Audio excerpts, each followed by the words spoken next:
Hello, ladies and... Anyway. Don't worry about it. Fuck it. We'll do it live. What's up, ladies and gentlemen, and welcome to our final special episode of March Interview Madness. An episode that we have been very much looking forward to. A man who doesn't get enough room in the spotlight, so we're going to shine a spotlight on him, finally. It's Brandon Perez, a.k.a. LouisVTitan, as you know him as. He is the technical director and freelance esports producer at LVT Productions. It's his own fucking thing. Brandon, Louis, how the fuck are you doing tonight? Oh, man, I'm doing good. It's a great evening. I'm happy to be talking to you guys. I'm a big fan. I don't travel as much as I used to, but I definitely used to listen to your episodes every time I would travel to Houston or Austin. So as of late, I haven't been able to listen as much, but definitely a huge fan of what you guys are doing. I think you guys kind of paved the way for a couple other podcasts to start, you know. Oh, wow. Well, thank you so much. That truly means a shit ton. Like, I can't... Wow, that really does mean a lot. And you know what, though? You've also paved the way for a lot of other things that are taking place, and you guys have just fucking skyrocketed is the way that I look at it. So to kick things off, wait, because your name's Brandon, where did the name of LouisVTitan come from? That's an excellent question. It wasn't always my gamer tag. It wasn't always the name that I went by in esports. I used to go by the name of Innocence back when I was in high school, when I used to like try to compete, which, by the way, I did make it to one event, but we can talk about that maybe in a little bit. But I used to go by Innocence. I kind of grew out of it. You know, I knew I needed something new. When I came up with a name, I was playing a lot of Destiny and Titanfall. Yeah. And so, you know, I had a Titan in Destiny. I was playing Titanfall. The first Titanfall, in my opinion, was a pretty damn good game. And so I was, you know, throwing around a couple of different names. It started as LouisVTitan, which LouisVTitan. It was a mouthful. Nobody could like look at it and like say it out loud. And so I ended up changing it to LouisVTitan. Which has worked better, I would say. But yeah, the only good thing about the first spelling of it was that people could look at it and know that immediately it was a play on words with the brand, which was exactly what I was going for. The reasoning behind me choosing that brand is because I felt like what I was doing, and at the time I was focusing on, you know, video production and stuff like that. But I always knew that you know, everything that I was creating kind of just came from the mind. And I would try to do my best to take, you know, what was in my head, put it on paper, and then, you know, make it a reality. And so I always felt like it was some sort of like graphic design side of, you know, sort of thing. And so LouisVTitan, that's where I ended up sticking. It's funny you mentioned the Louis Vuitton, because I was gonna ask that, but I just assumed, I'm like, that sounds so much like the lifestyle brand. I'm like, that has to be fucking associated with it. So I'm glad I was right. Yeah, absolutely is. Yeah, it was intentional. It's just it was about design, and so you know, that was kind of my realm. I knew, you know, after my first event that I would never be back to compete again. So yeah, you know, I accepted it. I moved on, and I think I found where I belong. You know, that's awesome. So outside of the production, the gaming realm, I guess you could say, what hobbies do you have? Boy, right now it's just, you know, running the business and you know, spending time with my family. I have a beautiful wife. Her name's Lauren. I have a dog named Gatsby. He's a golden retriever, also a beautiful dog. He's, you know, the best. And then in my immediate family, you know, just my wife's family, the in-laws. You know, we all like to mingle, go out, take trips, do stuff like that. That's kind of my hobby right now, because creating things has always been my hobby, and that's my job now. So my hobby is my job. So correct me if I'm wrong here, but I thought I saw a tweet a while ago about your wife getting her MBA. Is that correct? Absolutely. Yeah. She graduated spring last year. Awesome. And so it's about to be a full year. Hell yeah. And so, yeah, she's got her master's in business administration. So yeah, we haven't quite teamed up yet because she's seeing immense success in her career right now. And, you know, she's just consistently getting promoted and, you know, that sort of thing. They love her. And 100% relate because she's a winner. So like, Awesome. you know, behind every man, there's a strong woman, and there's absolutely no exception here. Well, if she's listening, congratulations, great job, keep killing it, and you hit it perfectly on the head. There, yeah, absolutely, super thankful for it. And you know, it's everything from support to all that. You know, it's very important, especially for someone like me trying to start a business. You know, having people there that believe in you is 100% key. And so I couldn't be more thankful for the people that I have in my life. Hell yeah.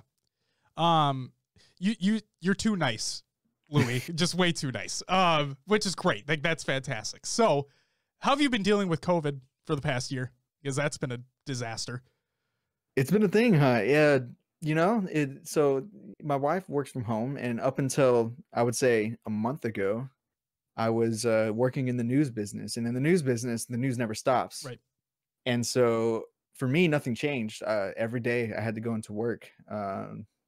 Protocols change here and there, but for me, you know, daily life really didn't change for me. I would go to work, come home, game, spend some time with the family, like or some iteration of that. And so things didn't change too much for me, but I will say that it you know, COVID has definitely taken its toll on my family, and I feel like it's taken a toll on everybody's, you know, mental in general.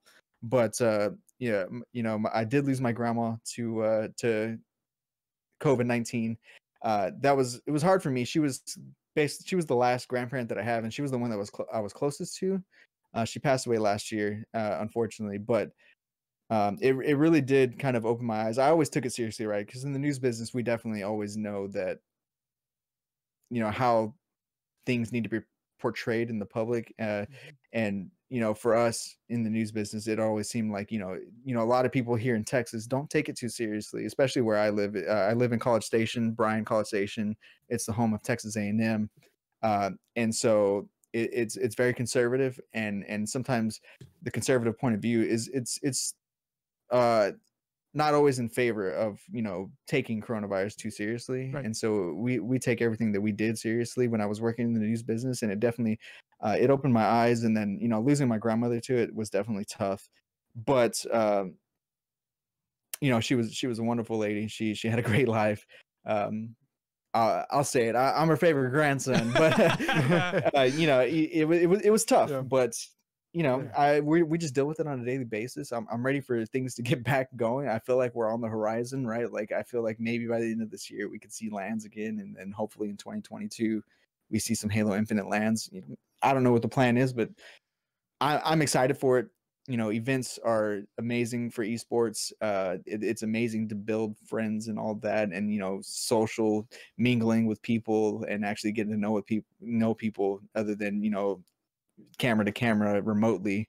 I'm excited for it. And so, yeah, that's how I've been taking coronavirus. I never caught it, thankfully. Haven't been vaccinated yet, but you know, the news basically is that anybody over 18 now is eligible, so I just need to get in line. No, I looked up, well, first off, our condolences to your grandmother. That's terrible. I'm glad that you guys are doing okay. I couldn't imagine that's not fun. And then in terms of the vaccinations that's going on, I actually my wife works in the field, and I just looked up, because I heard, like you heard, people over a certain age are now just eligible. I'm like, well, I wonder what appointments are available. I'm like, no one around has appointments available. So it is what it is.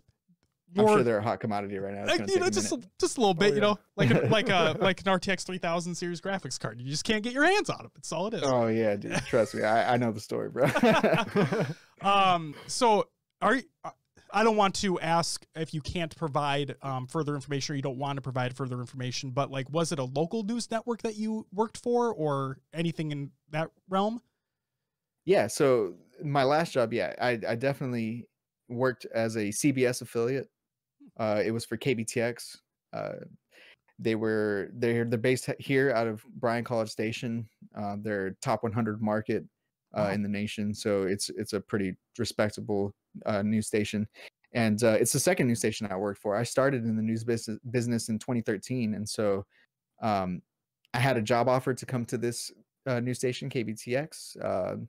Paid better. They offered moving expenses. I was in the middle of school for TV radio, and I stopped school to come take that job because I felt like it was the right step for us as a family. We wanted to get out of our hometown. The news station that I worked for priorly was KIII TV, and they were an ABC affiliate.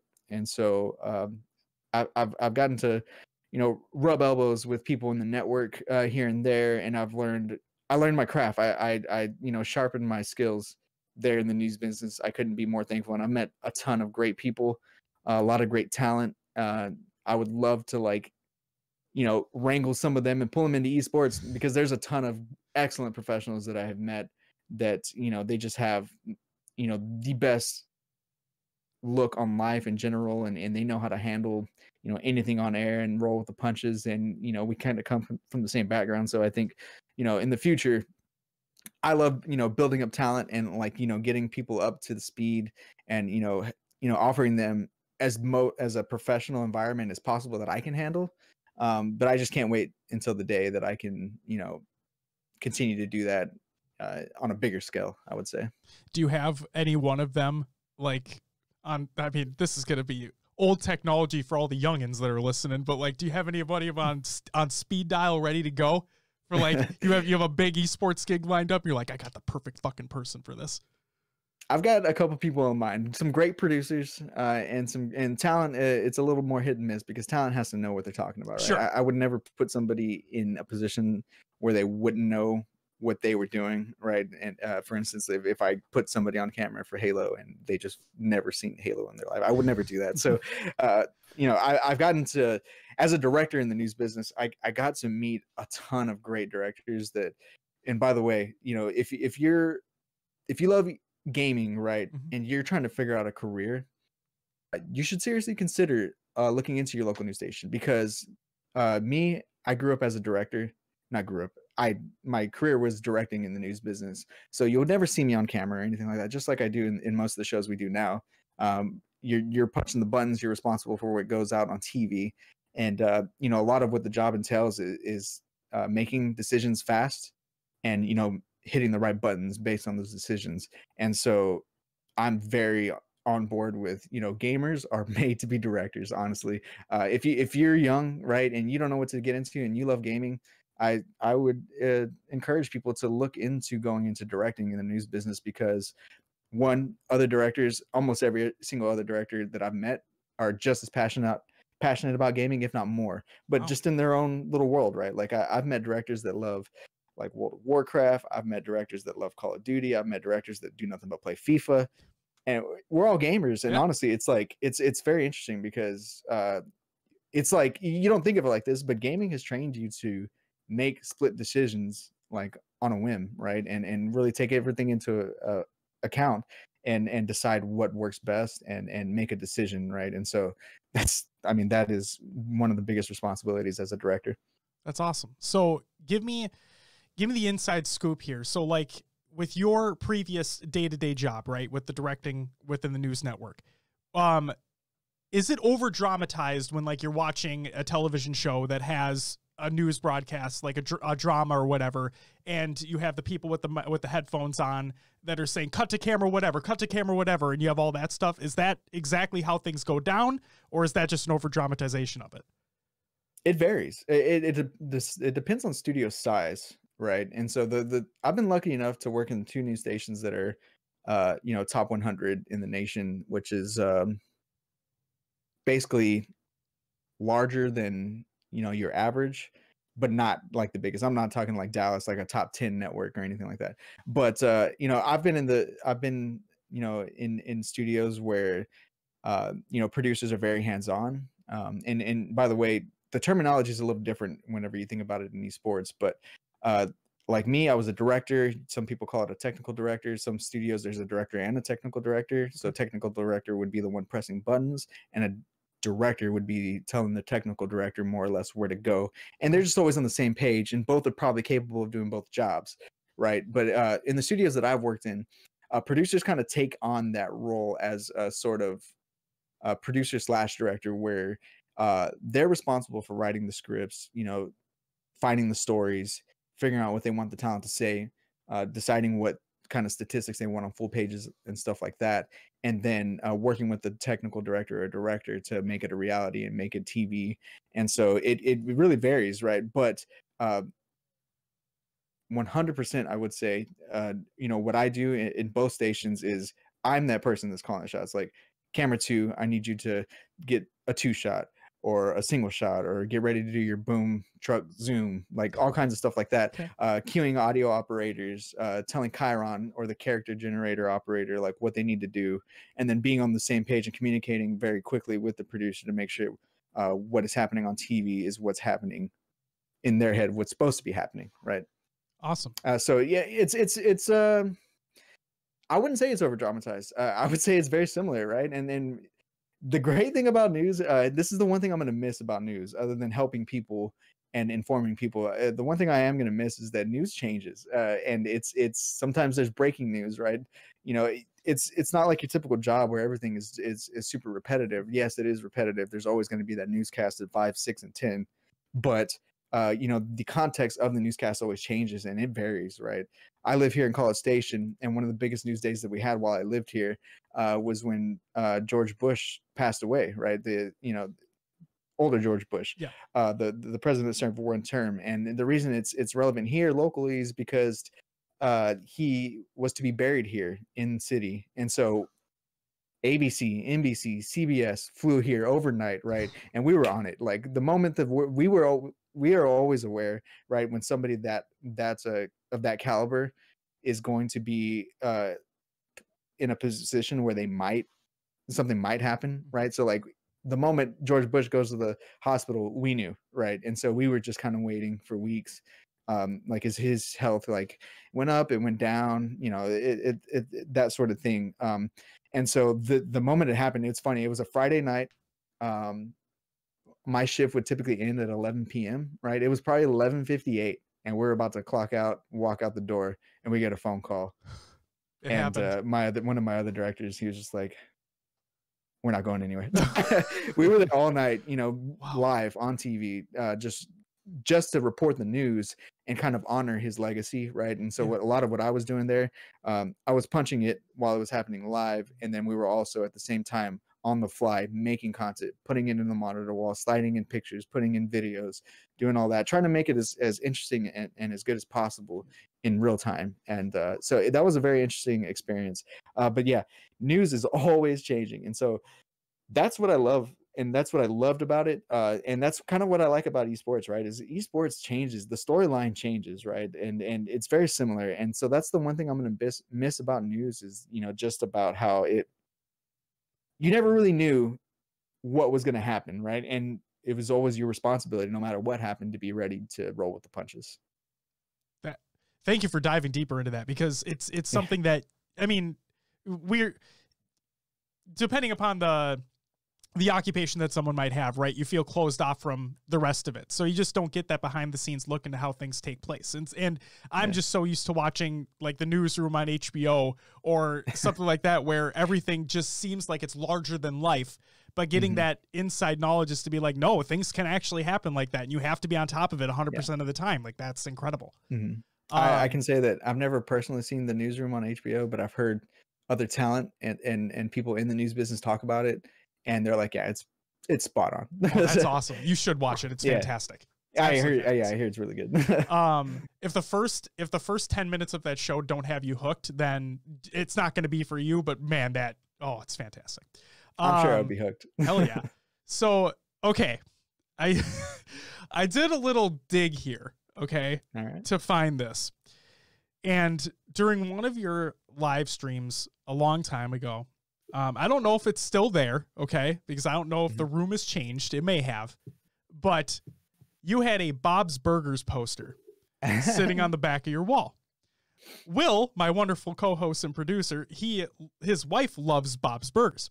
So I have to ask you, Louis, I have yet to sit through like 3 episodes of the show. So what makes Bob's Burgers special, and why should I watch it?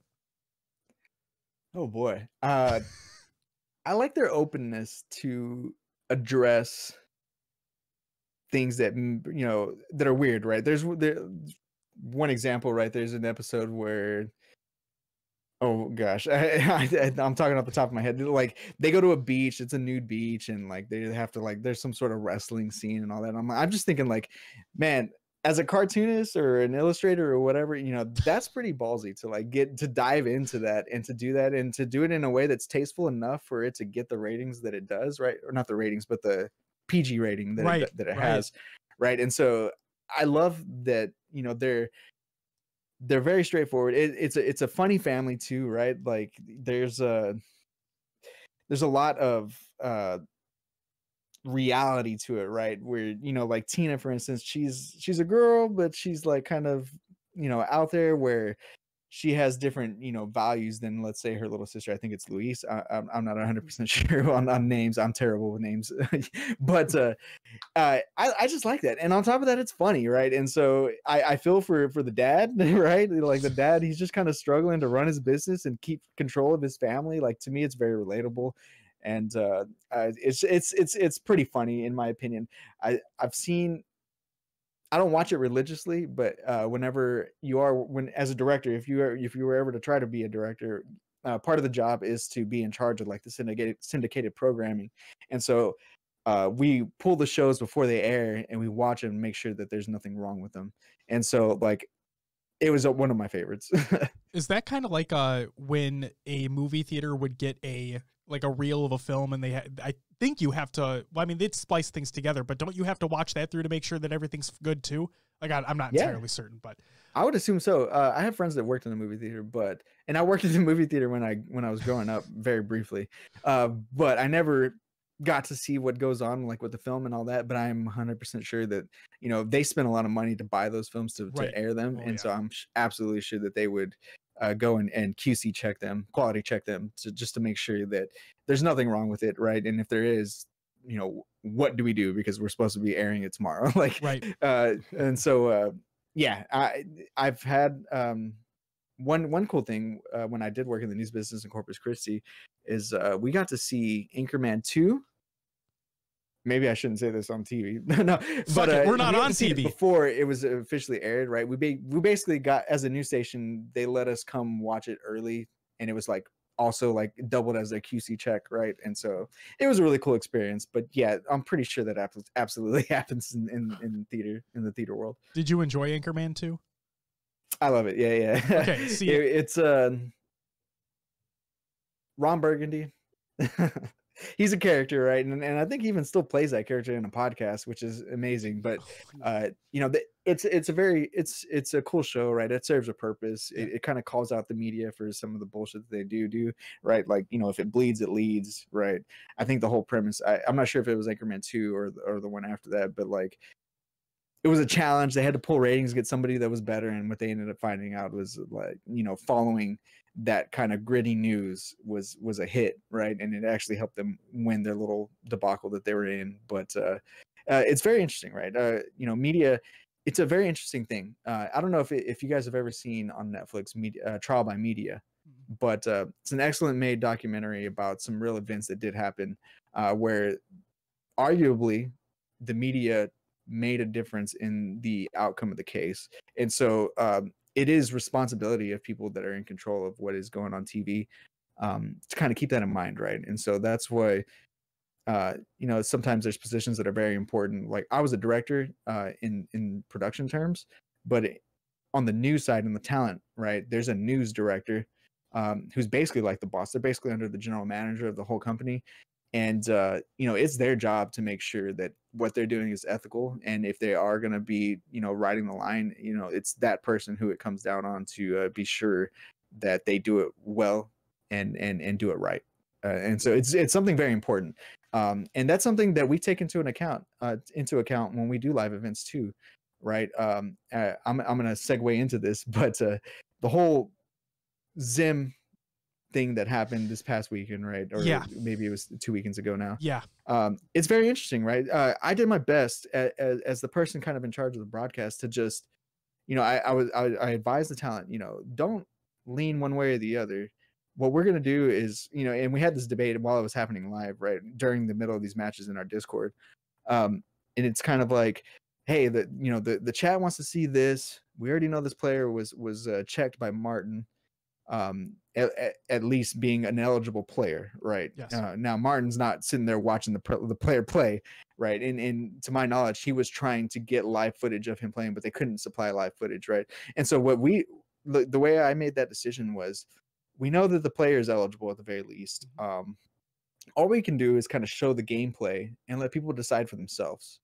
And that's kind of the key. And it's kind of the same concept that I learned from the news business, right? Is that the best thing you can do is kind of just present people with the facts, right? And so what I did is, we leaned into it to the point where we showed his gameplay maybe a little more than we would have if it was just a normal player or people weren't skeptical. But my stance was that I just simply wanted to show more gameplay. That way people can make their own decision, right? It's not up to us. We're not organizing the tournament. We're just doing a broadcast, and to take it even further, we're just doing a watch party of the tournament that we, in reality, have more or less nothing to do with, right? Other than having the good grace from HCS and then being in conjunction with Martin to get into lobbies to communicate with players, like, hey, they want to broadcast your match, invite so and so to the lobby so he can observe. Other than that, we don't take part in running the tournament, and so it was really just the way that I made that decision. It was just based off of presenting the facts and let people make the decision on their own. And so I still look at the footage and I feel like there's not a clear answer. Is it a yes or a no? Or I see the video that he posted on YouTube as well, right, of him playing after the fact. And, arguably it looks different, but arguably there's proof right there, right, that he played that game with controller. Now, do we know that he played with a mouse and keyboard in other games? We can't know that for sure. And so I believe the decision ended up, Elevate, not KCP, Elevate ended up forfeiting right before a decision had to be made, which I think on their end is the right call.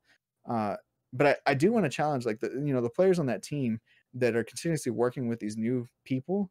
I feel like as somebody, there has to be the leader, right? And somebody has to be aware. And I kind of feel like that if you're in that leadership position, you have to take responsibility of what's happening, right? And if you know something like that is happening, do the right thing, right? Don't play with a Smurf, or don't play with somebody that's ineligible, right? You're here to compete on good terms, and anything that happens, honestly, it reflects on the org too. It's not just you, and it's not just your teammates, right?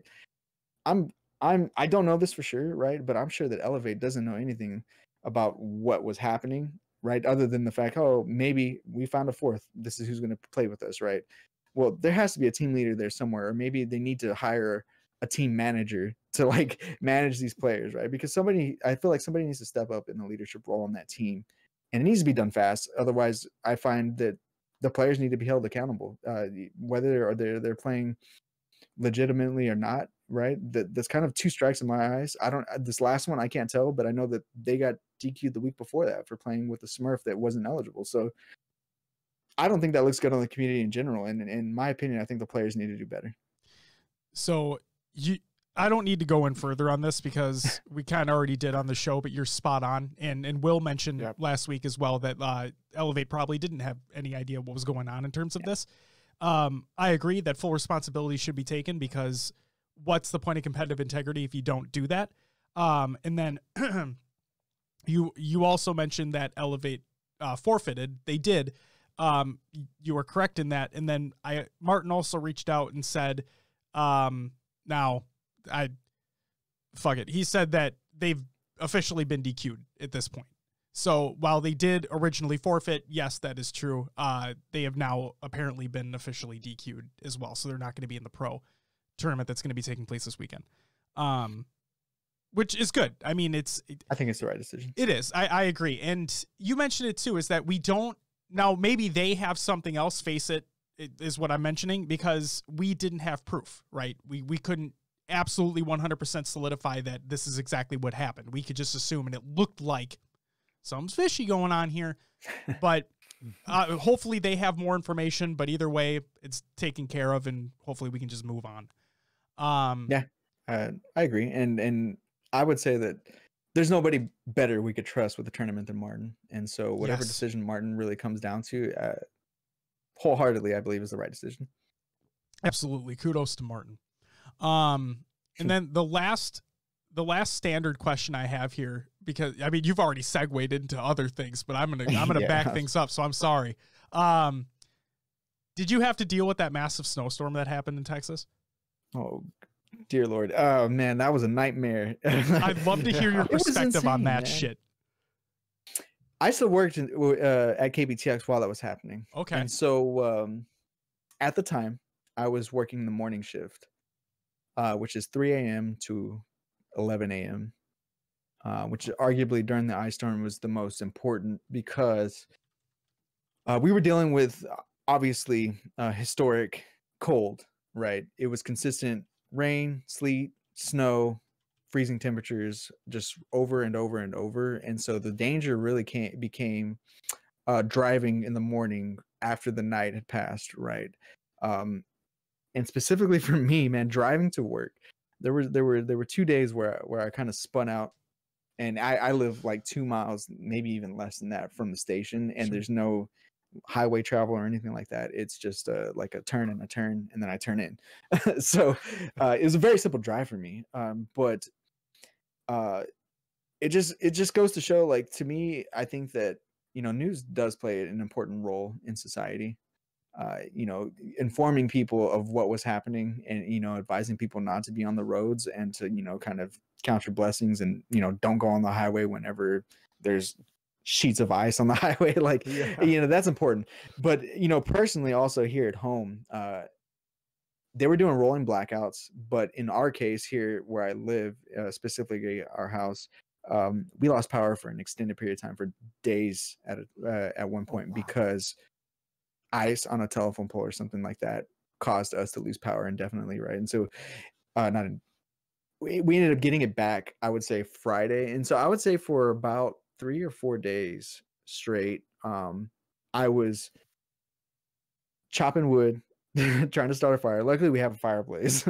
Like, trying to stay warm. To the point when the power finally came back on, we didn't have water because other homes, like in the had major water bursts, pipe bursts, and so they shut off the water. And so, like, once the power came back on, I spent hours collecting snow in a trash can, and then putting it in pots and pans and melting snow so we can flush the toilet. Like, dude, it was a nightmare. Wow. Man. It was a nightmare. And then the grocery stores, of course, we were already in the pandemic, and here in Texas, I don't know about you guys, but like any word of anything changing, like the shelves just clear. Yeah. And so days before this historic cold event happened, like, the shelves were clear. And so, like, we went and we bought what we could, and we still didn't really quite have enough. And like, there came a time where driving conditions were okay. I think it was Saturday morning, right? This is like day 5 into this event, and we just wanted to go get like a breakfast taco. There was one place open. The line was all the way down like the highway. It was insane. But not something I ever want to go through again. It's kind of the craziest thing, man. It was the kind of the craziest thing that I've ever encountered here in Texas weather-wise. And we have some crazy weather. It was historical, and I don't ever want to go through it again. Did you? And we have a Beth, high tech redneck, one of the listeners of the show. She also had to go through some bullshit with that, and it's unbelievable. I mean, we're in Minnesota, for Christ's sake, so we deal with this all the time, and so it's a constant thing here, and obviously we're used to it. But the fact that you're in a state that you've never had anything like this before, that is mind blowing. It's just mind blowing. We weren't prepared. As far as I'm pretty sure part of what happened was, at one point, the Texas government decided to sort of privatize the electric grid, right? So they separated from the United States virtually. Yep. And that prevented us from being able to borrow electricity, because anytime something like that happens anywhere in the US, usually they borrow electricity from other places that have a surplus, right? And there was a surplus in other parts of the nation. It just so happened to be that ERCOT wasn't in the position to borrow from other places that had the surplus. And so what they did was they had to do rolling blackouts, and apparently they were like less than 10 minutes away from a meltdown, which would have resulted in Texas being without power for weeks, the entire state. So the rolling blackouts, it was a disaster, in my opinion. People died. I think the number I think they figured out recently that it was close to 100 people that died in the cold from the temperatures and from not having a warm place to stay inside their home, right? And I'm thankful that we have a fireplace. We had a friend that never lost electricity, and so what ended up happening, we ended up going and staying with our friend for 2 nights, on kind of the worst nights, right? And other people didn't really have that luxury, and so it's really sad to think of that it got to that point, right, where they had to do rolling blackouts, and some people like us, right, lost power because of some other reason, right? And it kind of like for I would say for like 24 to 20 to like 36 hours, we thought it was just like a rolling blackout. Well, we come to find out, they're like, no, you should be having power like rotationally, and we weren't getting it. And so like if your power has been out for an extended period of time, like you need to call the electric company and tell them like, hey, we don't have power, right? And so sure enough, they ended up getting contacted for us, but like there's other people that encountered the same thing. So we were fortunate, others were less fortunate, and it's really sad, right? To think that would happen in Texas, that's crazy, but it was a historic event. Mind me asking, did you or anybody had to deal with the astronomical electricity bill after the event took place? Us personally, no. Okay. I heard stories before I left the news business about people locally that did, right? They got their bill and it was like $4,000 for the month of that month. Really what happened is my electric company specifically, they took the hit. I think they paid $60 million for electricity that week, whereas they usually spend something like 20 something in a year, or something like that. I don't know. Yeah, they took the hit, which was right, and I think that they're looking at the government to help them out of that, and I think the government, the state government here is doing the right thing and helping them. I think a lot of the funds for a natural disaster that got allocated for that event, it's probably going to go to electric companies to cover that. Good. Well, I mean, for what it's worth, I hope that you guys never have to deal with anything like that again. That's that. Yeah. Oh my God. I just, like I said, in Minnesota, we deal with this thing all the time. It's just winter. It's just whatever. And we complain when it's like negative 20 degrees outside. But when you have an instance of that, where you just literally never had to deal with something like that before in your life, and it gets dumped upon you. Mm-hmm. I'm so sorry. I'm glad that like I said, I'm glad that you guys are okay. Like I hope that this never happens again in that state. And holy moly. It's funny because one of our clients of LVT Productions is the Minnesota Rocker, right? And so I was in talks with them. We were supposed to have like a CDL co-stream. They ended up, I think CDL canceled, right? Because the majority of the Call of Duty players live in Dallas and they play out of Dallas or something like that. I know that the Rocker does specifically, right? But everybody that I was talking to, leadership, the COO and the content manager, they were like, they're in Minnesota and they're like, oh, it's snowing, that's cool. And then next thing you know, they're like, hey, our hair's pretty bad. Like our players, they're living off bread and beer. I'm just like, man, yeah, it was a nightmare. But yeah. Was that Rocker event separate from the Halloween Spooktacular event, or was that that event? No, it was separate. Okay. We have multiple productions lined up with different clients in different esports. Okay. Halo is the only esport that we really work in right now for free, I should say. I pay people for Money Tuesday, but the coverage that we provide for the watch party, it's just it's us doing a service for the community, right? And we've been super thankful, right? Part of the reason that Money Tuesday can continue, right, is our work with other clients. And so we work with Minnesota Rocker. We work with Version 1 is their parent company. So we help them with the RLCS. We did their Among Us Invitational.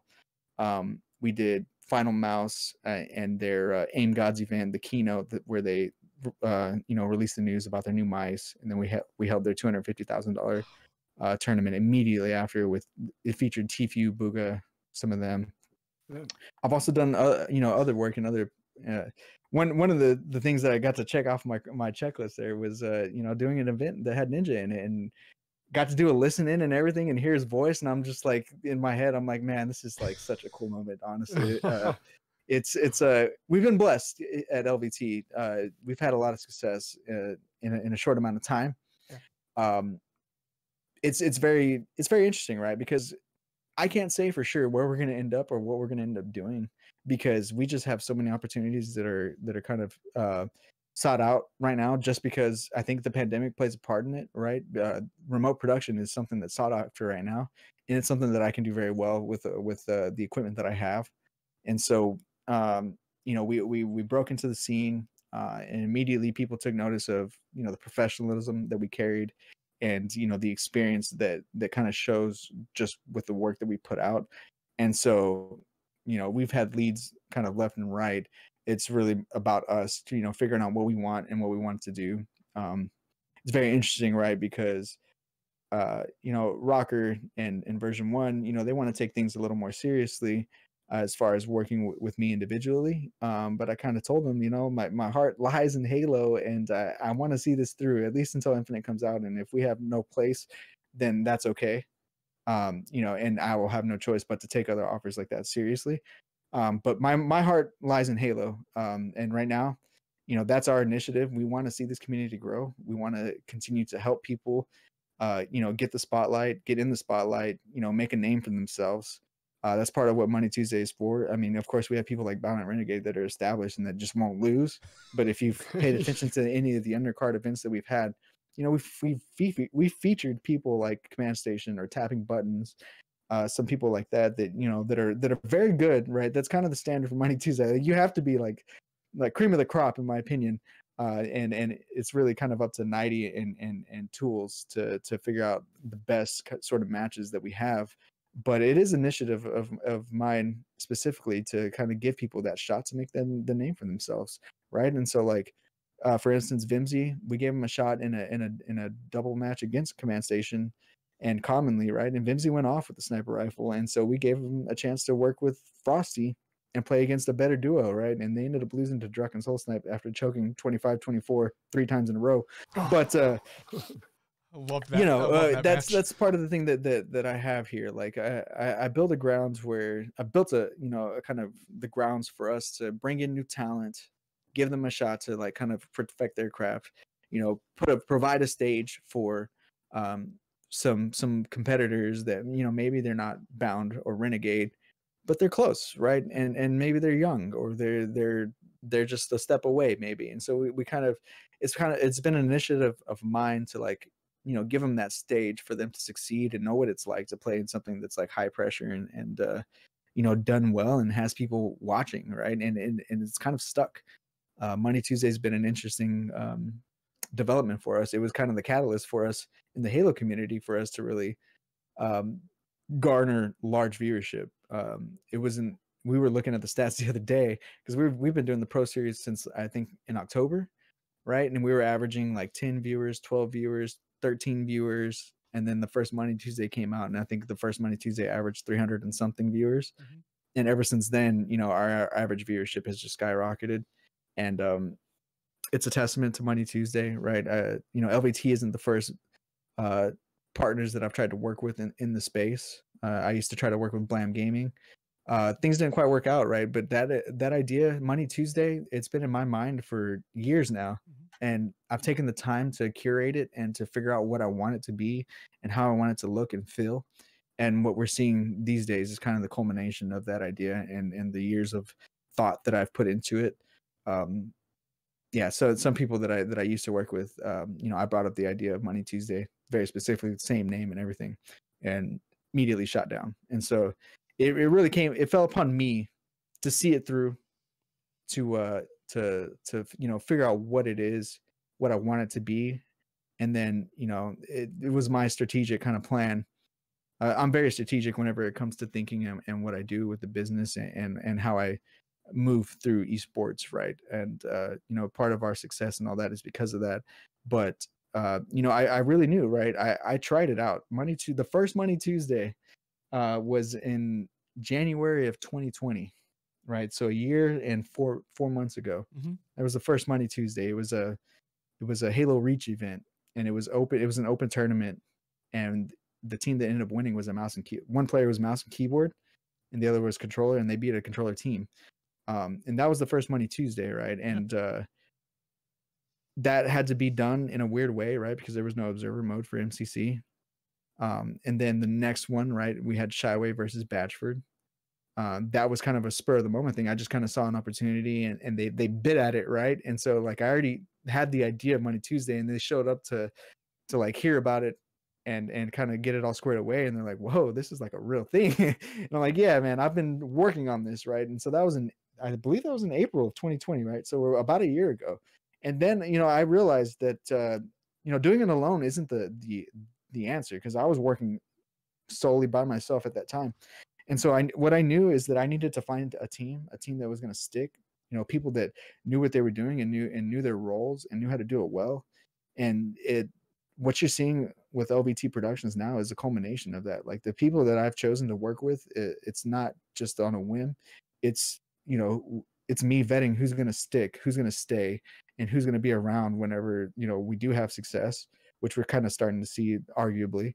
But, there was a time when, the team that I'm working with now, we were getting 10 average viewers on a show. So like, I always preach to them, like, don't worry about the numbers, worry about what we're doing. Let's focus on what we're doing, and let's make the best show possible. Let's put our heart into it, and the people will come.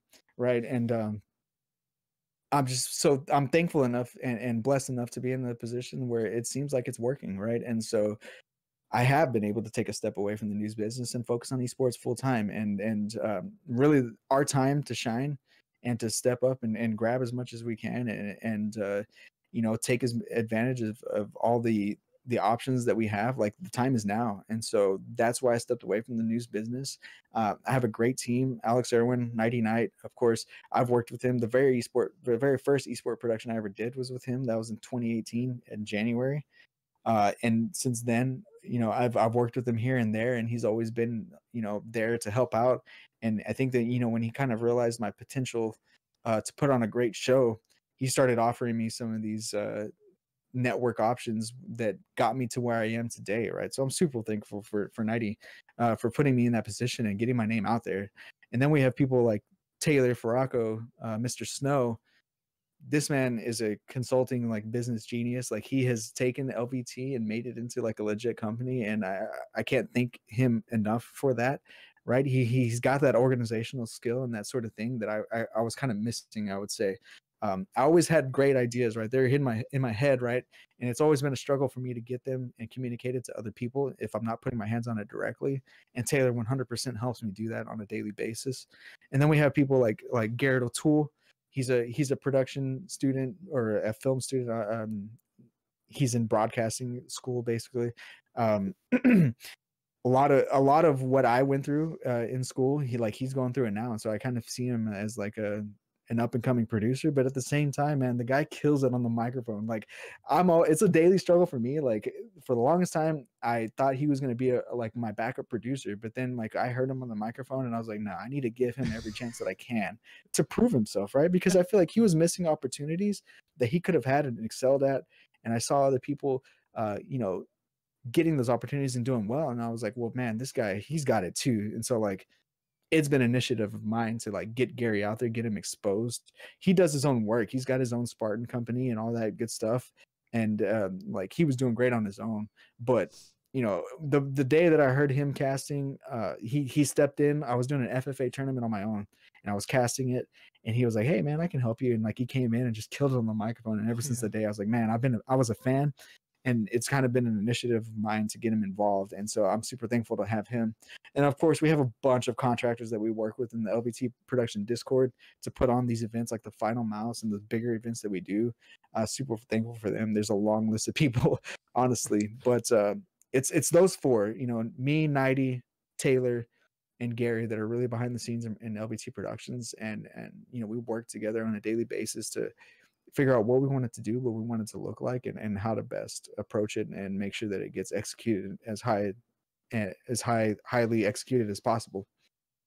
That's fantastic. I'm looking over, and I'm guaranteed Will was as well, looking over the questions that we had for you, and you basically just like went through all of them, obviously, which is not a bad thing. That's great. So I have to ask again, doing a little more digging before, All Access Gaming. Mm-hmm. Did that become LVT, or was that completely separate from this now? All Access Gaming, that was me alone. That sprouted from a time in my life where I knew that in the news business, my career was kind of stunted just by the amount of money you can make as a director in the news business. It's not a lot. I knew that I wanted more. I knew that I had skill, right? And at the time I saw other people doing esports productions, and I would watch them and I would rate them on my own personal scale. And there wasn't a broadcast that I watched that I was super impressed with. Granted, I wasn't watching big broadcasts, right? I was watching grassroots projects, I would say. Okay. People like me. And so All Access Studios, All Access Gaming, that was the first iteration of All Access Studios. That was a culmination of me like being like, listen, like I want to do this. And that was the very beginning of me, kind of deciding to step into esports. And so it was a stand-in name at the time. I knew that, that it likely wouldn't end up like that. I don't think many businesses start with a name and never change it. But that was the beginning of me, stepping in as an esport producer. It was an interesting time because it was scary, right? Like what I was doing, I feel like there wasn't a good role model. At least I didn't know one, right? And so I was just kind of doing what I thought would work, right? And so it started out with a head-to-head tournament. I don't know if you guys remember the head-to-head playlist that they released in Halo 5. Yeah. But that was the very first tournament I ever put on. It was a head-to-head tournament, and it was cast by me and Nighty Night.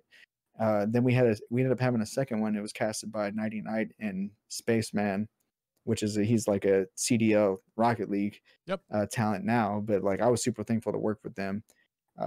And it's funny, like the only reason I discovered Nighty in the first place is because on Facebook, I just posted like, hey, I'm looking for a caster. Like, you don't have to have any experience or anything. Like, I can work with you. Just send me a reel or whatever. And Alex was the first one to reach out to me. Oh yeah. And me and him have been working together more or less ever since. That's great. And yes, I do remember the head-to-head playlist and the events that you put on as well. I saw the Facebook page from long ago. I also saw like the original graphics for no. That's the thing though, is that you saw an opportunity in the space to provide something that wasn't being provided before, right? That's the biggest thing. That's kind of one of the reasons why we started the podcast to begin with, is because there were other HCS podcasts out there, but either they weren't consistent or like they just completely went away. I'm like, well, we can try to fill that void, right? It's the same thing with, what was All Access Gaming, All Access Studios, now LVT.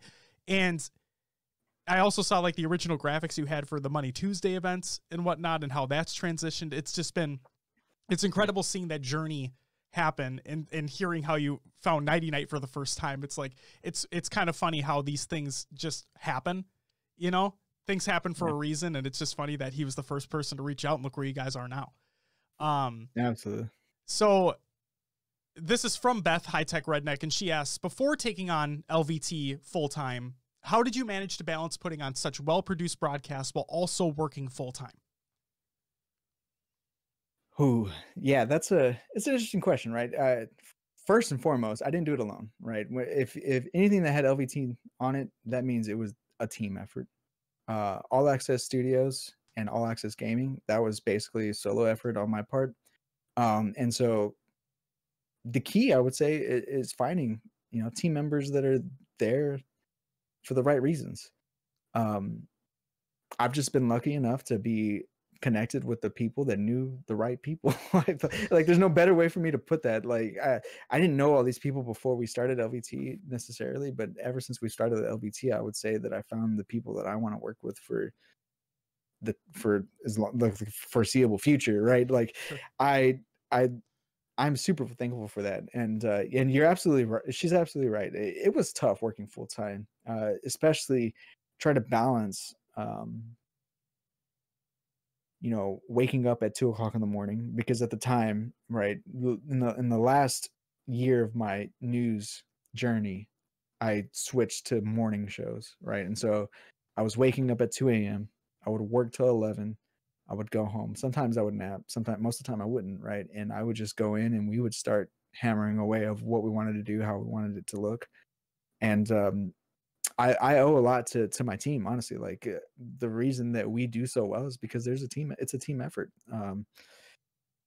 I do my best to guide them and give them the experience that I have, but at the same time, they bring things to the table too. And so each one of us individually brings something very unique to the show.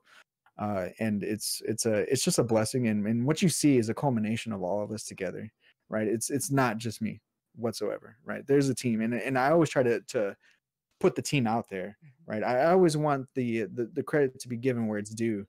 And I got to say, right, we considered leaving everything that we were doing as All Access Studios, right? But me and Nighty had a conversation one day where we kind of decided that the best way to make a splash fast was to attach a name to everything, and to put a face and a personality on it, and maybe it would catch on, right? And I feel like we have more or less accomplished that. That's why it's called LouisVTitan's Money Tuesday or LouisVTitan's Watch Party, right? With the idea, the goal was, you know, to connect people not only to the production that we were doing, but to make them realize, you know, there's a person and a team that is doing this together. And if you come to any broadcast that we put on, chances are you're going to enjoy it. And so that was always the goal, right? And I feel like that was a big change in what we did, right? Because I never wanted it to be like that per se. I always wanted it to be like All Access Studios, right? Or something generic like that. That way it wouldn't be all about me. But 100% kind of, I think this is one of his best ideas, and as far as the naming scheme, or the company in general, right? The naming scheme, I feel like it sticks, right? LVT, for whatever reason, it's easy to remember, or it makes you think about other production companies or stuff like that, right? I had a conversation with a couple other people in the scene, uh, like with 343, for instance, and they're like, yeah, LVT kind of reminds me of you know, some other like video companies, stuff like that. And so, you know, kudos to Nighty for kind of giving me the confidence to kind of step out and to kind of be more involved and try to like put my name on things, right? I'm sort of a perfectionist, right? And so I always knew that what we would be doing would be good. Um, I think that, you know, adding that aspect to it though kind of gave it a different dynamic, right? And so now you know, hopefully if we come up with a new show, right, and we 100% want to, we don't want Money Tuesday to be the last thing that we do for Halo. You know, attaching LVT to it, hopefully that kind of convinces people like, oh, we should at least give it a shot, right? And so that was kind of the premise of LVT in general. Where did so you came up with the name of Money Tuesdays? Who came up with the name of the watch party? Oh, that's very interesting. I don't know if I can pinpoint where that came from. It didn't come from me. I'll say that. You know, the watch party, I don't think is 3 words that ever came out of my mouth. We were trying to decide, right? Like we didn't want to back ourselves into a corner with this production, as far as the watch party goes. We wanted it to be a kind of open door sort of thing. Yeah. And at the time, right, we had a conversation where we didn't want to be portrayed as HCS, right? We wanted to stand out separately, right? Because we didn't want it to look like we were trying to be them, right? Because this is their event, them and Face It, right? The Pro Series that the watch party covers right now. We didn't want to step on their toes, and we wanted to treat it kind of like a news organization where we're just providing coverage, right? And so that's how it started, the watch party. It was just, it's like it was something where we knew that if the Pro Series ever ended, that we could cover anything else, right? And are we going to take the watch party name and take it to anything else? I can't say if we are or not. I can't read the future, and I don't know what the plan is, I would say, for the future. And so you know, the watch party, it was meant to just be sort of generic, right? And of course, people host watch parties all the time, right? Right. And that was kind of it's not a play, like it's a direct, the watch party. So like it was just, I think it was just something that was meant to kind of be overbearing and could be molded to something new. I think the reason why I asked is because that name is so good. Like it rolls off the tongue. You know exactly what you're going to get with it. And it just fits it so perfectly. It fits it like a fucking glove. It's crazy. And then the Money Tuesday as well. Like kudos to you on that one. It's just, I can't think of a more perfect title for that type of event. Right. It's just, just perfect. Yeah, Money Tuesday, that one I can claim. Hell yeah. And watch party, I can't. I can't pinpoint who came up with the watch party, but I know it wasn't me. It's okay. But yeah, Money Tuesday. It was a thing, right? Like Money Tuesdays have always been a thing in Halo, I feel like. It was just like I was sitting one day trying to come up with something new, right? And at the time I was working with Blam Gaming, and we were doing the Blam Gaming Halo series, which was honestly pretty successful. From our eyes, because we were a brand new org, and by the end of the series, we were hitting over 150 viewers or something like that. I can't remember what we hit, but like to start something brand new and for it to end right there, like we saw it as a success, and so we wanted to figure out if it was worth doing more tournament series like that, or if there was something that was better. And Money Tuesday was something that I had come up with personally, that I kind of pitched. And to be specific, they weren't really up for it, right? It sounded like it was just setting us up for a loss, and they didn't think it would be popular. And so to see it stick these days, it's just a blessing, man. And I gotta say, it's bi-weekly right now. One of my highest priorities is to make it every single Tuesday. Please. We got to get there though, right? Yeah. We're trying to get to a position where we can bring in brands and stuff like that to make it bigger and better, and we have high hopes that they can get there. I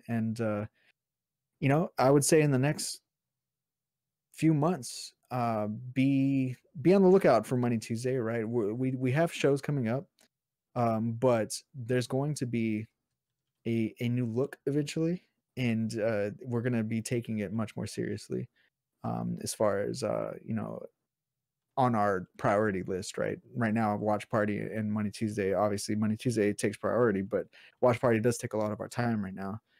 But it is personally a huge goal of mine to make it every single Tuesday. I want it every Tuesday. I want it to be Tuesday. If you know it's Tuesday, you look at your phone, right? And it says, oh, it's Tuesday, April 6th. Money Tuesday, right? I want people to know, right? Like if it's Tuesday, right, we can go to Halo and you know to expect that there's gonna be some good shit on TV. Some good shit. That's right. Yeah, man. That's what I'm going for, bro. It's so great that you mentioned that. So this is a perfect quote unquote segue for what I just want to mention real quick. So the last Money Tuesday event that took place, we did our own little faux watch party in our Discord server where we all just got in a voice chat and we're like, hey, we used to do community playdates on Tuesdays, but this Money Tuesday event was taking place. I'm like, well, I want to fucking watch this. So we want to talk about it on the show, right? So let's move playdates to Fridays. Let's all get in this fucking voice channel and let's just watch this together and talk about it as it's going on. And this literally happened. He we were talking about something that was going to be taking place just this last Tuesday, and Will messaged me. He's like, well, is there a Money Tuesday event taking place?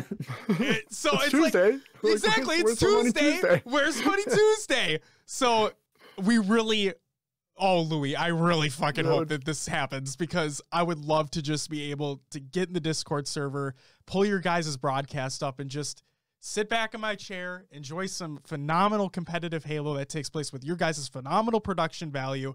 It's so I don't mean to shit on HCS or anything like that. I understand with everything going on, it's been difficult, but the fact that the productions that you guys have been able to put on, Europa Halo's been able to put on, all the other community TOs, it's just, it brings a breath of fresh air, especially with the original content that you guys are doing with Money Tuesdays, and then what I imagine you guys are going to do in the future. It's such a breath of fresh air to have something consistent with competitive Halo that's coming out. And with the Pro Series, right, when it ends, you have no idea if it's going to come back or not. So thank you, and thank you to your team for continually bringing content to the community. Yeah. I got to say, one thing about Money Tuesday, I probably got one of the compliments that I'll probably never forget. It was from Renegade. He had messaged me, I think after a couple of them. So ever since the first one that I featured him on, I went into a stream. This was April last year. I went into a stream immediately after, and he was rewatching it because he just played in it, right? He had no idea what was going on. And he went and he rewatched it, and he was watching it on stream, and he was just like, man, he's like, I fuck with Money Tuesday. And like, that was the first compliment, right? And then recently, man, he had messaged me privately, and he told me, thank you for making me enjoy Halo again. And I'm like, man, that's from the world champ himself, bro. Like, that's crazy. And then we have stories about, I don't want to say, the brands that I had a conversation with, but we had reached out to one, and it just so happened the person that I had reached out to was in a Warzone game with two other people, right? And they have nothing to do with Halo. They don't watch Halo. I talked to them and I said, hey, check out Money Tuesday. This is what we're doing. It's something that maybe you might be interested in, right? And he was in a Warzone game, and he was like, hey, this guy named LouisVTitan just messaged me, and apparently one of the people he was playing with was like, what? They're like, you need to take that call. And he was the biggest fan of Money Tuesday, and I don't even know who that person is. And it's kind of crazy because the person I reach out to has nothing to do with Halo, right? And so it's crazy because Money Tuesday it's grown in viewership, and it seems like it's building its own sort of like community. Like there's like its own like dialogue, and like people are into this, man. People are into it, and every episode that we go live with, we get more and more engagement on social media and people just tweeting about it. I just it's very humbling to me. Like it makes me so happy to see, all that thought and work that I put into making that a reality. It's very surreal to just like see people react like that or talk about it. And I'm not even like involved in the conversation. I never thought that anything that I ever did would ever have that type of effect. And it's very it's surreal, it's really cool. Well, from all the quiet ones as well, like we greatly appreciate, like I said, what you and the rest of the team do. It's phenomenal work, and it's stuff that we've never seen before, and so we got to soak it in as much as we possibly can. So absolutely, man. It's high on our priority list. We want it to never end. Oh yeah, neither do we. Okay, so a new addition that's been made recently, I guess you could say, to LVT streams were the instant replays. I remember when I first fucking saw there was a clip, and we mentioned it in the interview we did with Why Not, and like there was a clip that was posted on Twitter. And I don't know who did it behind the scenes, but like they rewound it, and it was a snipe clip on Plaza, and he was like basically commenting off the jump on it because he's like, what the fuck is going on right now? Like, what is this? So what was the process behind adding that type of feature to a broadcast? And then are there any other ideas in the pipeline for what you want to bring? Yeah. So instant replay, it's been tried multiple times, I would say, in different tournaments. I tried it in a GT Halo tournament once that I had the opportunity to produce. I've tried it in other tournaments as well, and it would never work, right? Because I never had the equipment that I needed to make it work. Okay.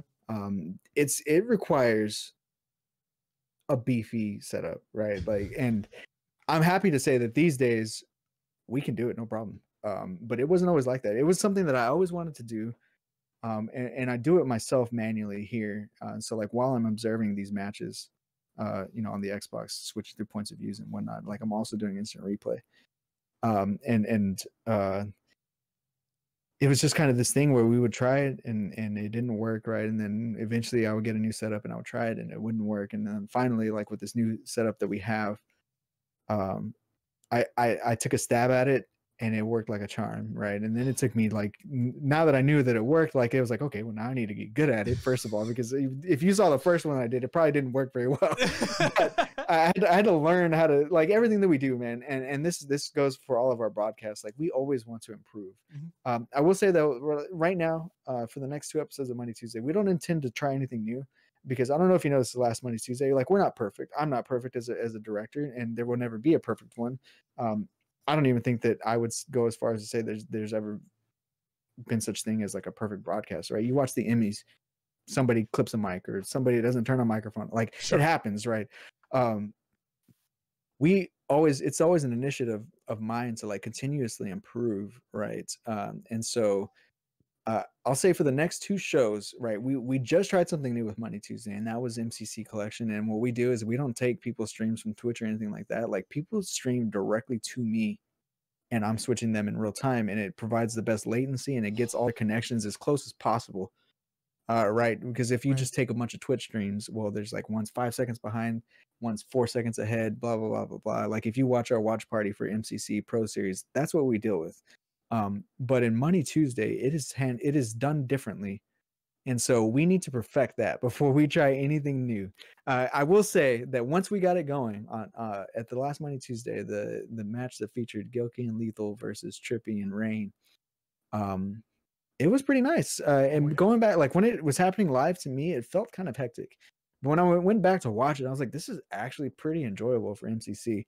There was one instance, right, where there was a rocket that was maybe like a half second. I think somebody lifted, right, and Goofy was commentating, and I think it was like Gilkey shot a rocket down towards like Mohawk inside Blue Base, and I switched to the person that was going after, right, and it was like a half second off, and Goofy was like, oh, it missed, and it was like, oh no, it was a direct hit. It was like a half second off, right? Like there's a little bit that we got to clean up, but I have high hopes. Like MCC doesn't have an observer mode, and I don't think that it ever will. But what we're doing, it's providing an option for us to mimic as if we had an observer, mimic as if we were in a live LAN where I could see all 8 point of views at the same time and choose which one to go to individually. Very different from Halo 5, right? From Halo 5. I'm in the game and I choose who to go to according to who has what weapon or what I've seen on the map, right? But in MCC, it's more like a live event where you see everybody's point of view and you can make that decision. It's different, right? And so it's something that I have to get better at. I'm not perfect, so like we want to personally. I want us to get better at that and to go through the whole process again. And correct some of the mistakes that we made, because we learned a lot of things that we had to now be on the lookout for. And so our goal is to perfect that. But once we do, you can always bet that we will be continuously innovating and continuously like pushing the limits of what we can do. So that's one thing that you can always expect from us and from me in general. I am never like complacent. I would say like I always just want to continuously improve and make what we're doing better. Hell yeah. When I saw the graphic, and I mentioned this on the show too, but when I saw the graphic on Twitter for that Money Tuesday event where Gilkey and Lethal versus Drippy and Rain, my first reaction was, wait a second, what? Lethal's playing Halo 5 again? What the fuck is this? He doesn't play in the Pro Series. And then I look close, I'm like, oh my God, they're going to do Halo 3? How the fuck's this going to work? And for all intents and purposes, you're right. There's always hiccups and whatnot. But the fact that you guys were able to get them to stream directly to you, that is a fucking game changer. Because you're right. MCC doesn't have a broadcasting mode and it sucks. So you have to just deal with it, like you mentioned in the watch party. But like, I think we were on the edge of our seat in the last game that was played there, where that rocket flub happened on Narrows, and you're like, that could have gone to a game 7, but it didn't. It was just, oh my God. It was excellent. So good. It was great. So you mentioned, I'm just going to ask, you mentioned before that you may not know, or I don't know if you have something in the pipeline, but you had head to head, you got Money Tuesday, you got the watch party. What's next? I would say that what you can fully expect is for us to make Money Tuesday bigger and better. Right now it is successful. It's the reason that we've seen success as far as viewership. And so we want to explore that and to do it right. I think that, what we're doing right now, it's excellent. It can be, we believe 100% Money Tuesday can and will be bigger than it is now. And that's all I'll say. No, that's fine. That's fine. That was good. I'm putting you on the spot, so I'll take what I can get. And then you mentioned before that you can't really look into the future or anything like that. But again, I'm just going to ask. Feel free to dodge it if you want. So, where do you see LVT Productions in the next 5 or 10 years? Where do you want to be? Yeah.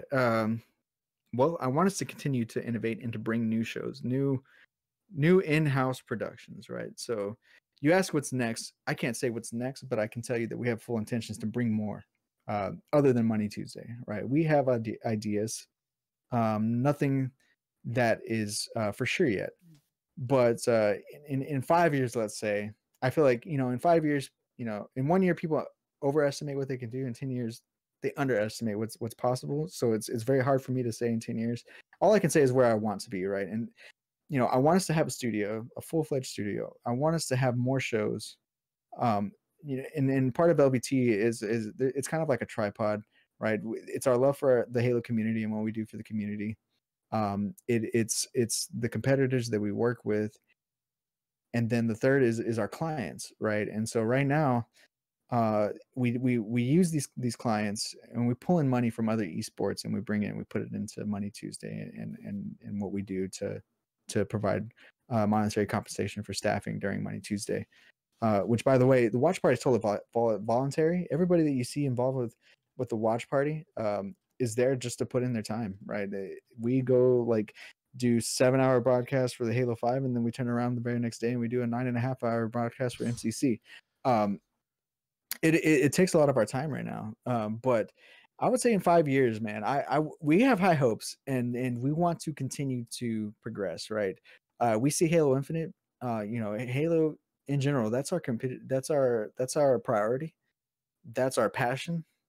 That's my passion. I sat in front of people from other industries and I told them to their face, right? Like, if something comes along, I'm not gonna not take that opportunity, right? And that's tough to say, right? And I almost feel like it could have been taken disrespectfully, but at the same time, I think they have to appreciate the honesty, right? Absolutely. And so I want it to be bigger and better. LVT officially started in the last quarter of last year, right? And so we're still a brand new company. Mm-hmm. I just feel like we're at such a young age. It's hard to say where we're going to end up, but I have high hopes, and my biggest priority is to make Halo esports bigger and better in whatever way that we can fit in. That is our goal. So I'm going to say that I'll reach out to my non-existent contacts at 343 and Esports Engine and be like, hey guys, my non-existent contacts, if you guys want to reach out to LVT and just bring them on full time and to coexist to bringing Halo Infinite broadcasts, because they're pretty great and they're better than the shit that we've seen otherwise. So thanks again to my non-existent contacts. So that's that. Yeah. I would just say that we're very suitable in a remote production world. I'm good at rolling with the punches and making do with what's given, right? I feel like, HCS, they have a studio, but they're not set up for remote production, right? They're a studio for live in-person things. And so I feel like comparing us to them, it's tough. And on top of that, right, we're like, what you see is a culmination of like kind of a grassroots sort of thing, which will never be the same as something that I feel like is corporate. We just have the freedom to make something like Money Tuesday and just like dive into the grittiness of what it is to be playing in a money match and stuff like that. And you know, allowing like raw communication to go out on air and like it'd be okay and like dive into it and be like, yeah, bro, he fucking pissed on that guy. Like that, you can't really do that, you know, if you're corporate. And so I think that's what makes us different. I wouldn't say that we're on the same playing field as them even. I just think that we have an opportunity that is different from theirs, and so there's a place for it. That's the thing that I love the most, though, is that you get that raw emotion behind some of the plays, like with the listen-ins and whatnot. We've heard sometimes on official broadcasts and in traditional sports as well. And it's just getting that raw emotion behind the play that had just happened, whether it be an esport or a traditional sport. It's just, it brings a more human element to the broadcast and be like, hell yeah, I'm with you, man. That's fucking awesome. And it's just, it amps you up further. Okay. Let's talk about some Halo for a little bit, shall we? Let's do it. What was that event that you competed in? Oh, dear Lord. It was 2010 MLG Orlando. Okay. Something like that. Yeah. Halo 3. So, I mean, clearly you said that things didn't go exactly the way it was planned. So what the fuck happened? Man. If they were keeping a list of stats, oh no, I'd probably have to be dead last. I don't think that I got a kill. Oh, what? We got DFR'd. We went on a whim. Like, we didn't practice or anything. Like, it was a group, me and my friends. I had some money at the time. I think I had just graduated high school, and two of our teammates were still in high school, and I kind of called them like in the middle of the night. I'm like, yo, let's go to Orlando. And we basically didn't tell anybody, and we left, and we got in the car and we drove 24 hours to Orlando, straight there. I got us a hotel, or we stayed at the All-Star Sports Resort at Disney, which was amazing. Yeah, we went, we showed up, and we were there just to enjoy the competition and the event in general, but we did sign up to compete, right? And I remember we got smashed on narrows, probably 50-7. And then I can't even remember the second game. I think after that we were just done. Do you remember who you played against? What was that? Do you remember who you played against? I do not. No, I don't remember. I don't even know the name that we competed under, to be honest. But I just know we got DFR'd, and we got to enjoy the show and eat a lot of Hot Pockets and drink cherry Dr. Pepper, and it was amazing. Did they have the Dr. Pepper girls there? Yeah, they did. Yeah, it was the whole shebang, and it was cool because I competed in this is an interesting story. My friends were there. Like, I competed in the FFA thing that they did too, right? And I made it to like like the next round, I guess. Sure. And in my heat was somebody that got flown out there to compete for the FFA thing, right? And we had no knowledge of that whatsoever. And the dude sat right next to me, and we were competing, man. And so like there were camera guys and like all this stuff getting all up in there. And my friends like, dude, they're really liking Brandon, and they're like, it's gotta be because he's got a good smile. Like, I get off, and they're like, bro, they were all over you. And then come to find out, they immediately started interviewing the guy because he won. And he was just like, it was like, nah, dude, they weren't looking at me, they were looking at him the whole time. Oh my God. But yeah, it was pretty funny. But it was an interesting time, man. We stayed at the All-Star Sports Resort. We were there in the middle of the night. I remember it was probably midnight on the dot, and it sounded like there was a stampede, like, because we were on like a second or third floor, and we just like, everything was like rumbling. I was like, what the heck is going on? And so like we opened the door, and there's kids. I say they're kids now, but at the time they were our age. There were like hundreds of kids running down the stairs, and there was a pool in the middle of the hotel. Hundreds of people jumping in the pool. It was a senior prank, and they were there like on a senior trip, I guess. And so we were like, let's go to the pool. So, like, we just went to the pool. Like, I was a freshman in college, and two of us were in high school. And so like me and my friend, we just sat on the bench, and like it was crazy, like just to be woken up randomly like to something like that. And then like we go out there, and like I remember like all the teachers and the RAs, they were just so pissed standing by the pool, like shaking their heads, and we were laughing our asses off at how they just couldn't do anything about it. There was like 150 kids in the pool. Like, it was crazy. And that was at that Disney resort? Yeah, the All-Star Sports Oh Resort my God. in Orlando. That's so funny. And you weren't obviously affiliated with that school at all. You were just there and you were just joining in the festivities that were taking Yeah, place. that resort is really cool. I can't say why they were there. They were probably just taking a trip to Disney World as a group. Sure. But there were like softball teams and baseball teams all staying at the same resort. There's different fields and like there's the esports arena, of course, and then there's like, and this was like 10, 12 years ago. Gosh, I don't know how old I am now. But it was crazy. It was a really cool experience to see something like that, and like to see like they have like on the walls like people that have been there before, and there was like, you know, football team, NFL teams and stuff. I don't know. It was really cool. It was a very cool experience, and being at an MLG event was something amazing. And so I can say with confidence, I'm very excited to see what Esports Engine is going to do with Halo Infinite. Hell yeah. I'm very excited. We know that, you know, we're just you know, a grassroots sort of thing, but we you know, people see us like that, right? But we hope to change that in the future, and we kind of see ourselves like a young entrepreneurial sort of thing, kind of like MLG was back in the day, right? And look where they are now, 10, 12, 15 years later. Like, we can only hope to be doing something as monumental as they are. Like I mentioned before, and I it's just not to keep tooting the horn, but like we don't just look at you, like we as in ourselves don't just look at you like that type of grassroots situation because of the type of production quality that you're already putting out there and that original content that you're already putting out there. That's to me what separates you from the rest of the pack. And so you make the perfect point. That's exactly what MLG was back in the day. They were doing Halo lands and basements and shit. It's like, and it with far less, right? And you're right. Look where they are now. And you have Vindex, you have Esports Engine, you have so many other things. And MLG is still MLG for what it is. It's just the future.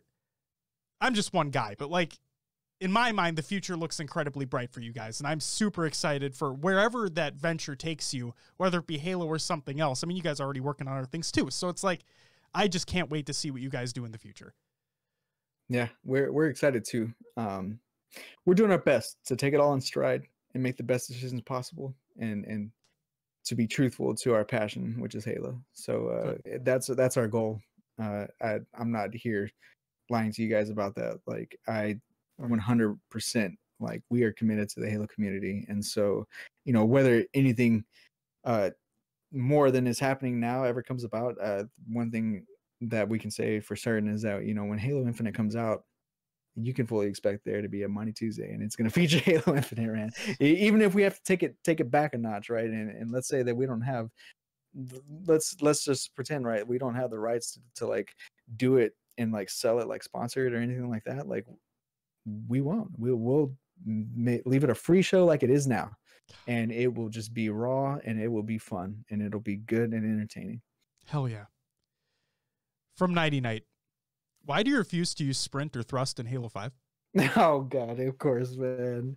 90 he's interesting, man. He's just mad because I beat him in 1v1 every time we play. Oh shit! No. He wipes the floor with me, and I don't move because I don't have an elite controller, and I don't think I'm good enough to take my thumb off the looker and press a button at the same time. So that's my answer. So do you literally not sprint in Halo 5? I sprint. He's just being an asshole. Got it. Okay. we played an octagon 1v1 the other day, and they were laughing at me because I wasn't moving left or right, apparently, or I wasn't thrusting out of his reticle, and so, you know, I lost like 100 at 60. So yeah. Hey, 60 is nothing to slouch at. You're fine. So from a production standpoint, what does Halo Infinite need to be successful in your mind? Oh boy. I think that an observer mode would be amazing. One that, you know, you can like load your own stuff into, kind of similar to Codcaster, right? Or even Rocket League with the Bacchus mod. Like, you can change the graphics in the game, and the engine will, you know, provide that for you. I think that's something that's really cool. I don't know if it's possible. I think something like that would be great. Another game that I take insight from that I think Halo Infinite could use is Fortnite, because Fortnite provides you a theater mode that you can choose the lens, you can choose the depth of field, you can change the aperture. Like, you can be a filmmaker in Fortnite and make legit films. to be able to do something like that in Halo would set montages on fire. Bring it back to the Halo 3 days, please. Right. Yeah. Oh. And then other than that, I think that one thing that I've changed about our broadcast here in the last 2 weeks that I think that is to me it's very valuable, and it's such a simple thing that anybody could do. And I'll spill the beans right here. What I've done is I've changed the effects volume to 2, so gunshots and all that, it's at volume 2, and then the announcer volume's at 10, right? And so you hear perfect double kill, like it comes through the stream now, and you hear it in the middle of the casting and all that. And I think it's hype as hell, man. I love it, and I want to see more hype voiceover stuff like that in Halo Infinite, and I want to hear it more often, in my opinion. Like, I would love an arcade mode that where you can go in and it's just like maybe not constant like medals and stuff, but to be able to hear something like that all the time, I think makes Halo very fun. And that's part of what makes watching pros fun, right? Because they're hitting stuff that I can never hit. I probably had one kill tech in my life, and they're hitting them on every stream, right? And so it's like, having a game mode that I think where you can access those things easier, I think that would work really well, right? Whether it be a battle royale mode or whatever. Like, I feel like stuff like that makes it fun and kind of arcade like, I think it would help the game a lot. Absolutely. Mm-hmm. What's been the most rewarding? I put Halo, but we can put any event that the LVT Productions crew has put on so far. I would say the third Money Tuesday that we put on, I think we maxed out at 975 viewers or something like that. That's a shit ton of people, right? I never thought that I would hit a number like that. That's probably one of the most satisfying things that I've ever been a part of. The first Money Tuesday that we did this year, right? The first official one, I should say. It was January 19th, I think. We had some hiccups, man, but despite the fact that we had some technical issues, people loved it, man, and they were on board and they were ready to come back. And so, I made a promise to the people at the end of that show. I was like, hey, we had some technical issues, but I promise you we will come back better. Yes. And I think that we delivered on that. And so, yeah, I'm really, really proud of those 2 shows right there, but I'm proud of every show that we do. We raised $4,400 and something for Gamers Outreach just like 2 or 3 weeks ago. Yes, you did. Got an email from them and they're like, your go-kart is ready to go. What do you want to put on it? And I'm like, well, let's go. And I get to choose where it goes. That's amazing, man. So we chose to put From the Halo Community by LVT Productions. And there's a hospital about an hour away from here that they've been on the waiting list trying to get one for, I can't even tell you how long. I just see that they're on the waiting list, and I chose them. It's up to them to decide if they want to accept it. But that I'm super proud of that, right? Shout out to Active for holding down on that stream, right? And he had some of his own community come and kind of push us over the tipping point, right? And so huge shout out to Active and the work that he put in on that weekend, because he was there, I think, every hour of both of those broadcasts hosting on behalf of us. And so, huge shout out to him. And then I will say, right, like the tournament that I had Ninja playing in our event, it was Esport Doug and E United Studio Valorant Invitational. It was like one of the first Valorant events ever. Wow. It was in summer last year, so about a year ago. That was the first kind of big deal that I did, and I took the time to be sure about everything, and I've never gone into a broadcast so confident than I went into that one. And it was my first one, and we did a damn good job. And it was ever since that day that people were kind of convinced that I could hold a production that was like big, right? And so since then we've done some pretty big ones, right? The Final Mouse one, I would say, was also huge. $250,000 on the line, and we were in charge of that production and the keynote for the release of their equipment. That was it was something new for me, right? And for us to be trusted with that and then deliver, I think it is amazing, right? And we got to work with some crazy good talent with that too. And yeah, we've had some excellent ones, but yeah, Money Tuesday will take the cake, man. I'm so proud of it. I've been like, Money Tuesday's been on my mind for like 2 years. And what you're seeing now is just like the culmination of that, and like finding a team that is able to make that a reality. Awesome. All right, Louis. We've reached the end, which means I have some rapid fire questions for you. Let's see if you answer them rapidly or like every other interview we've done where you don't. So without further ado, here we go. Favorite food? Pizza. Pineapple on pizza? Sausage and pepperoni. Okay. But I don't mind pineapple. Okay. I like that answer. Favorite movie? Oh boy, oh boy. This is always a tough question for me. I can never think of a movie off the top of my head when people ask me this. I don't know why. It's like a brain fart. Inception? Fuck yeah! Fuck yeah! Oh, Josh, phenomenal movie. It's a great movie, man. I love Leo. I love the whole premise of the movie. Oh like, my God. Dreams into dreams and them taking it to the level that they did and slowing down time like the further they went. I love it, dude. The fight scene with Joseph Gordon-Levitt right in the rotating hallway, bro. Yes! Yeah, money. Oh my God. Nightmare on Elm Street. Love that fucking movie. They had the same concept of a turning room, right? They had major issues with that room. People almost died in that set or something, something like that. I don't know, man. You got to watch the documentary on that movie. It's a great one. And that was Johnny Depp's first movie. Another great movie. Oh my God. What a great fucking answer. Favorite musical artist or group? Oh boy. When I was a kid, Backstreet Boys. Oh, that's a good answer. All right. Now these days, probably Drake. I was hoping you were going to say, and now these days, Backstreet Boys. Yeah, they're okay. Backstreet's back. All right. Favorite sport and team? Dallas Cowboys football. Oh, fuck you, Louis. Get out of here. All right. Actually, no, I am very happy you guys signed Dak to a long-term deal, though. I thought he deserved it. I love Dak Prescott. I really hope that he takes that team over the top. And we're just bitter as Minnesota Vikings fans. Oh yeah. You know? We don't get anywhere, so it's like, what are we gonna do? Yeah. Best place to get food in Texas? Yeah, a barbecue joint. Oh, there's so many good ones. Just ask anybody in the community where you are, and they'll point you to the right one. All right. There's always a good one in any city. That sounds good to me. Favorite Halo game of all time? Halo 3, but boy, Halo 5 is growing on me. Honestly, it is. I feel like they're still discovering things about it. I like the movement and all that stuff. I want to see it come back in Halo Infinite. But I do like that they seem to be kind of slowing it down just a little bit for the boomers like me. You know what? I think there is no other better answer than what you just gave. So any other answer is wrong. Just putting that out there, all the Halo 2 lovers. But worst Halo game of all time, and I'm afraid I know what the answer is going to be. Halo 1. Oh shit! Oh, we got a Halo 1 answer. Yes! Fuck you, Silos! Yes! Oh my God. We have a listener, Silos, who is diehard Halo 1, so he's gonna get a kick out of that. So for me, it's hard to play games that are old, just because I like new aesthetic. Yep. I like things being smooth.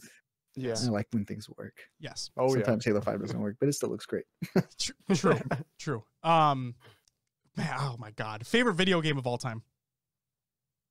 Oh boy. The first one that comes to mind is Zelda Ocarina of Time. I still need to beat it. Breath of the Wild is great too. I love those games. I love the Pokemon Yellow, Red, Blue. Still play them from time to time on my phone. Don't tell anybody. Yeah, you're fine. And Halo. Halo is the only game that I've ever like actually cared about. Sure. Could care less for like Call of Duty or any of those other games. Like Halo will always have my heart. There's no question about it.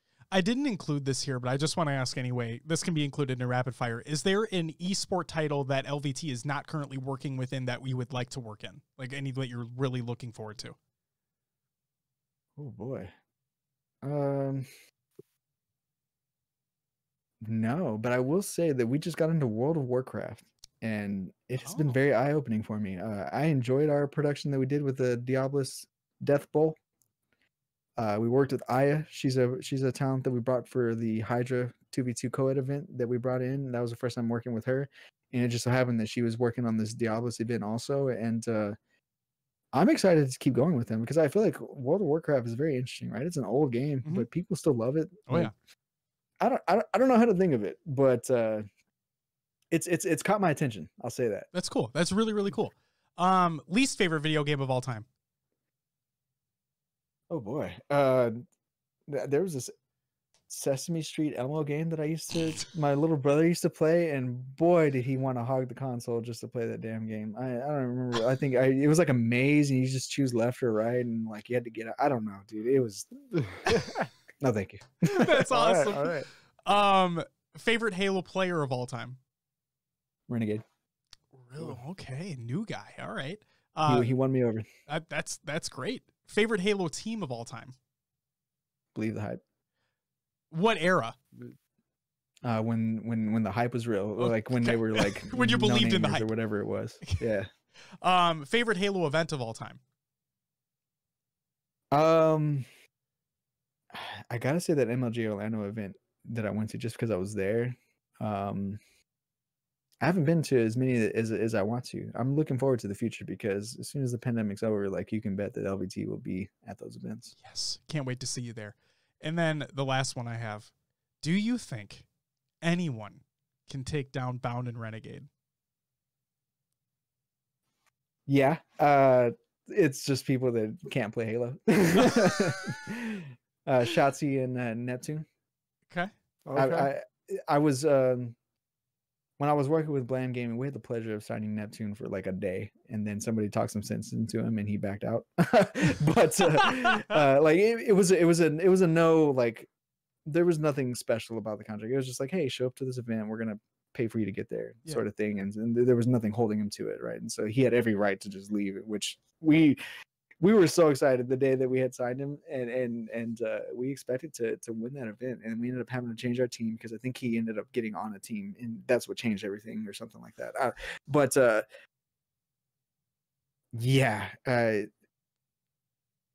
was the question again? I'm sorry, I got carried off right there. No, you're fine. So you mentioned players that are not playing right now, but I'm going to rephrase. Is there anybody that's playing right now that can? No. Wow. No, okay. We thought Frosty Trippy had a chance, right? The first time they played, it was pretty competitive. In that game one, there was like a back smack that didn't register, and the game would have ended right there. And I feel like they had the momentum, right? And that changed the course of things. And it was only game one, of course, but it went to game 6, didn't make it to the game 7, and that back smack, which was 24. They had 24 kills, right? And the back smack didn't register. That would have been the 25th kill, and the first game would have gone in favor of Bound of Trippy and Frosty, and they would have been forced to game 7, just given the rest of the series and how it played out. And so we thought that they had a chance, right? And we were just really kind of dumbfounded whenever Bound and Renegade showed up last week or 2 weeks ago and beat them 4-0. And so that was very convincing to me, honestly. Renegade had a migraine the first time that Trippy and Frosty played against them. And so, Bound had to carry, and that's not really Bound's role in that, right? Bound is like the entry fragger. We've done plenty of interviews where Renegade kind of says that he lets Bound make a play, and then he kind of deals with the aftermath, and like Bound, like he trusts Bound to make an advantageous play for the team, and it works, right? And so I don't think that anybody right now can beat them on a consistent basis. Maybe on a one-off day, there might be a duo that could get in there and make it happen. We thought it was going to be Frosty Trippy, but it turned out, nope, no chance. Well, here's looking forward to the next title fight in Money Tuesday, because I cannot wait to see if anybody can take them down. Right. Brandon, Louis, it's been an absolute honor to have you here to talk to you about everything that's going on. I can't thank you enough for taking the time tonight to do this with us. If you could please let everybody know what you're up to, where people can find you. Yeah, my name is Brandon Perez. You can find me on Twitter at LouisVTitan, LouisVTitan. You can find the production team at LVT Productions. You look at the bio, please look at the bio, because it has the team in there and their handles. Follow those people, because they're going to make waves in the scene, whether they're working with me or not. They're people that you should definitely take tabs on and watch them in the future, because they have a skill. They're good at it, and they will do it wherever they are, right? They will succeed wherever they are. And then, Twitch, right? Twitch, LouisVTitan. Please follow us there. We've been on the rise there on Twitch. I don't know if you guys saw the post that we made yesterday, but for the last month, we were in the top 0.12% of Twitch, which is mind-blowing. So be on the lookout there. But we got a YouTube channel that we're starting to curate, and we finally hit enough hours or whatever the requirement is to get our own channel ID. So it's LVT Productions on YouTube. Please follow us there, and you won't miss out on anything. Hell yeah. And speaking of that milestone that you guys hit with the Twitch numbers, we are going to talk about it on the show this week. So I have that saved and ready to go. Louis, thank you so much again for taking the time for this. It's been an absolute honor and a pleasure to talk to you. We can't wait to see what you do in the future. Your team is incredible. It's stacked, for lack of a better word. Your Money Tuesdays events are top notch. We look forward to anything and everything that you guys do. The watch party streams keeps everybody informed as well. So Louis, from the bottom of our hearts, from the bottom of the community's hearts, thank you. And thank you for your team for everything. And that's all I got. So yeah, thank you to Pro Talk for you guys featuring me. This is the first interview so far, the first and only. So congratulations to you guys. You got the exclusive. You got the dip, man. That's sought after, honestly. So congratulations, and I'm a big fan of what you guys do. So thank you for having me. Everybody out there, stay golden. Stay golden. Thank you so much, Louis.